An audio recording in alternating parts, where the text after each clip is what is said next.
ಚಿಕ್ಕಬಳ್ಳಾಪುರ ಹೊರವಲಯದ ಅಗಲಗುರ್ಕಿ ರಾಷ್ಟ್ರೀಯ ಹೆದ್ದಾರಿ 44ರಲ್ಲಿ ಸರಣಿ ಅಪಘಾತ ನಡೆದು ಓರ್ವ ಸ್ಥಳದಲ್ಲಿಯೇ ಪ್ರಾಣ ಕಳೆದುಕೊಂಡಿದ್ದು ಇಬ್ಬರು ಗಂಭೀರ ಗಾಯಗೊಂಡು ಆಸ್ಪತ್ರೆ ಸೇರಲಾಗಿರುತ್ತದೆ. ಕೆಂಪೇಗೌಡ ಇಂಟರ್ನ್ಯಾಷನಲ್ ಏರ್ಪೋರ್ಟ್ಗೆ ಕೆಲಸಕ್ಕೆ ಹೋಗುತ್ತಿದ್ದ ಸುಮಾರು 40 ಜನ ಅಪಾಯದಿಂದ ಪಾರಾಗಿದ್ದಾರೆ. ಟ್ರ್ಯಾಕ್ಟರ್ನಲ್ಲಿರುವವರು ಒಂದು ಸಾವು, ಇಬ್ಬರಿಗೆ ಗಂಭೀರ ಗಾಯಗಳಾಗಿರುತ್ತದೆ.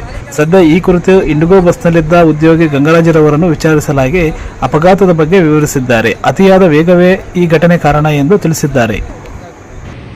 ಕಿತ್ಕೊಂಡಿದ್ವಿ ಸರ್, ಅವ್ನು ಬೀಗ ಕಿತ್ಕೊಂಡು ಅವನು ಅಲ್ಲೇ ಸೆಂಟ್ರಾಗ ಹಾಕೊಂಡಿದ್ದು. ನಾವೇ ಬೀಗ ಎಂಪ್ಲಾಯಸ್ ಸರ್, ಎಂಪ್ಲಾಯಸ್ ಅಂತ ಅರ್ಥ ಎಂಪ್ಲಾಯಸ್ 40 ಜನ ಸರ್. ಅದ್ರಾಗೆ ನಾವು ಟ್ಯಾಟ್ರೋನ್ ಇಲ್ಲ ಅಂದ್ರೆ ನಾವು 40 ಜನ ಎಷ್ಟು ಜನ ಇರ್ತಾ ಇದ್ವು.